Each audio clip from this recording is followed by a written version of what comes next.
Good morning, and welcome to this Daily Devotional Today. In this Bible study with me, we are going through the book of Acts, and we're picking up in chapter 8. Now, we've just seen the martyrdom of Stephen. The witnesses of the mob laid their cloaks at the foot of a man named Saul. And that's where we're going to pick up today, seeing his response and reaction to the martyrdom of Stephen, as well as how the church responds to this as well. Before we begin, let's first have a time of prayer and confession to make sure our hearts are right before the Lord. Let's pray. Lord, we lift up our hearts to you. And before we open our mouths with requests, before we seek you, Lord, we pray our confessions to you. Lord, we confess our sins and our failings to you now.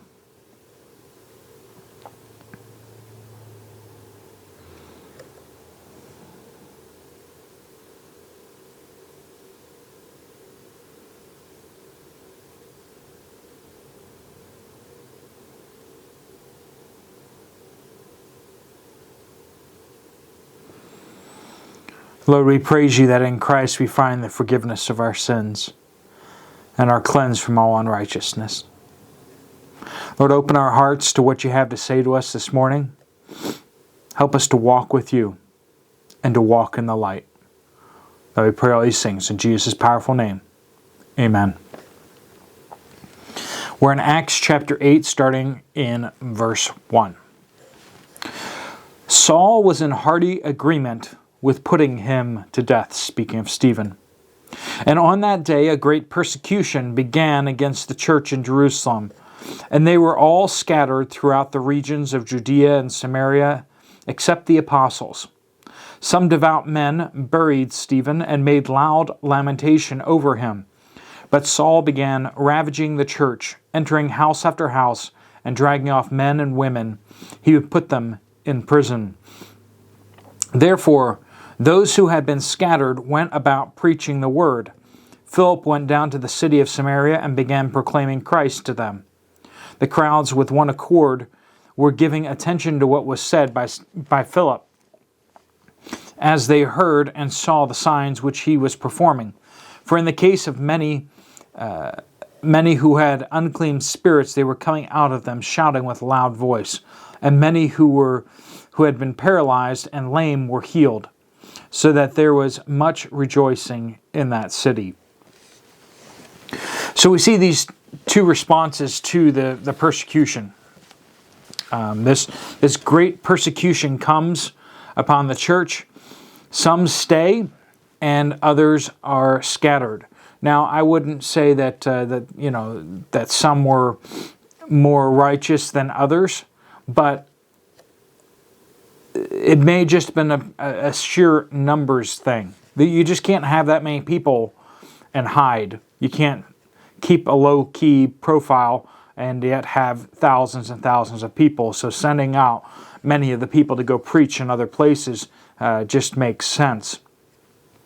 And that's what we see here.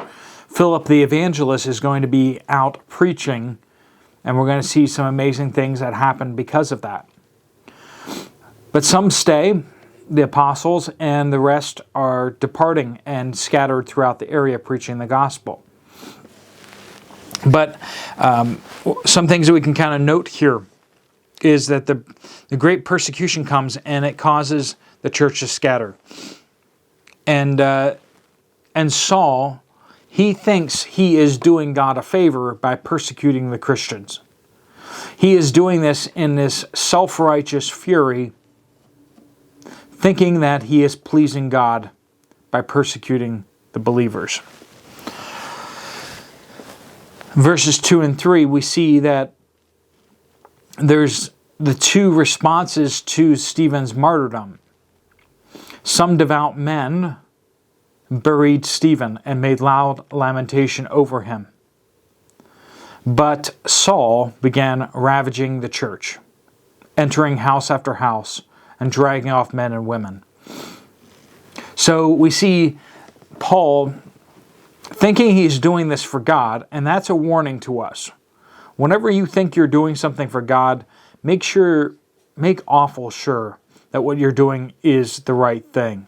There are many great things that have been done in the history of the world that people claimed were for God, and yet were utterly despicable and evil.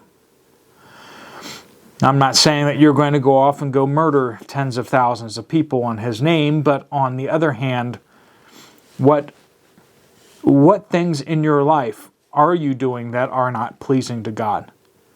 Especially the things that you think are pleasing to God. Maybe they're not.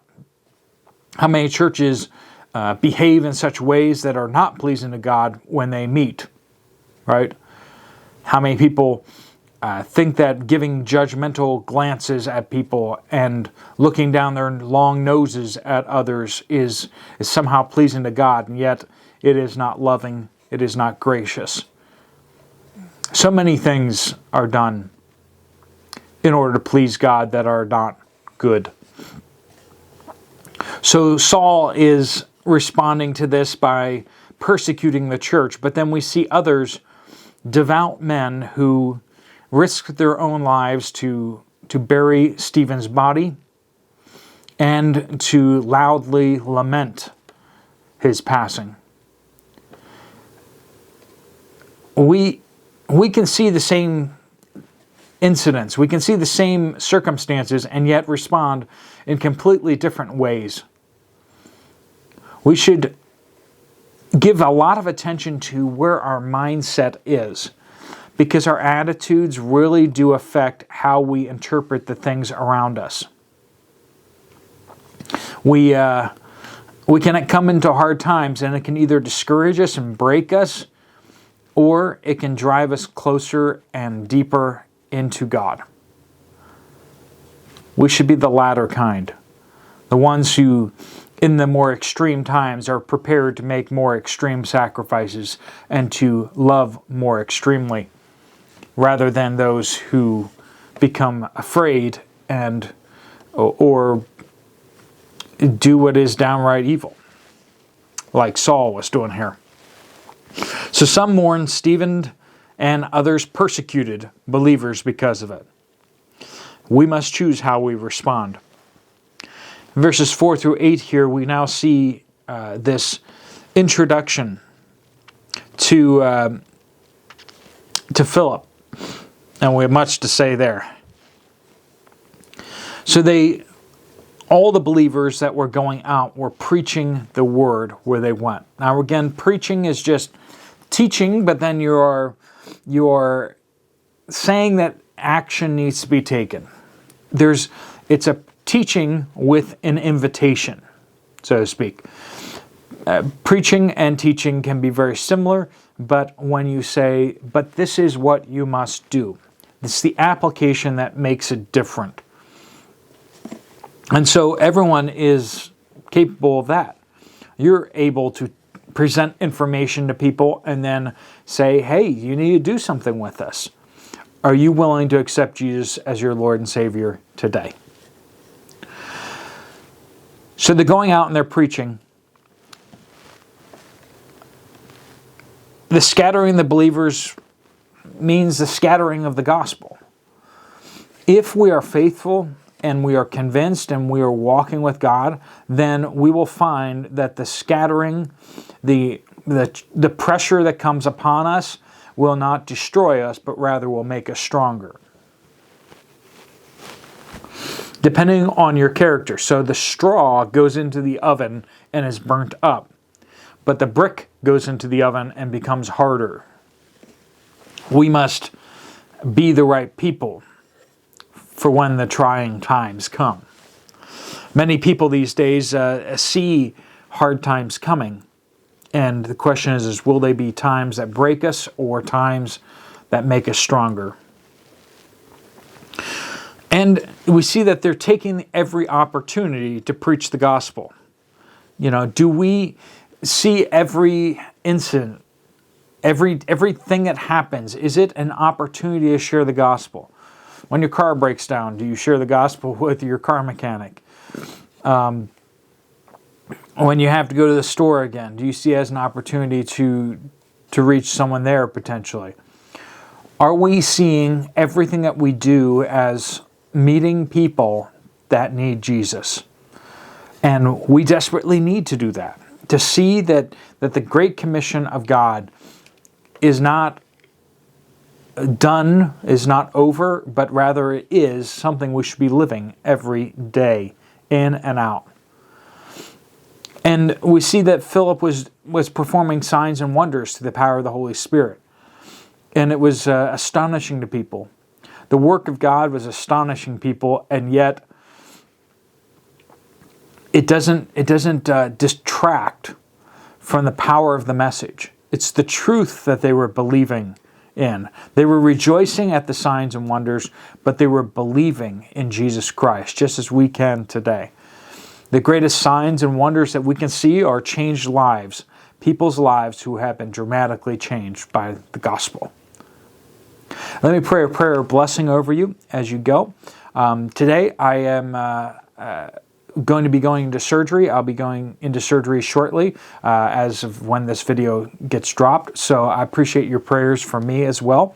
It should be a relatively minor surgery. It's a hernia surgery, but they'll be knocking me all the way out. So by the time you're watching this, I'll either be kind of waiting for that or be going into that. So love you all, and thanks so much. Let me pray over us.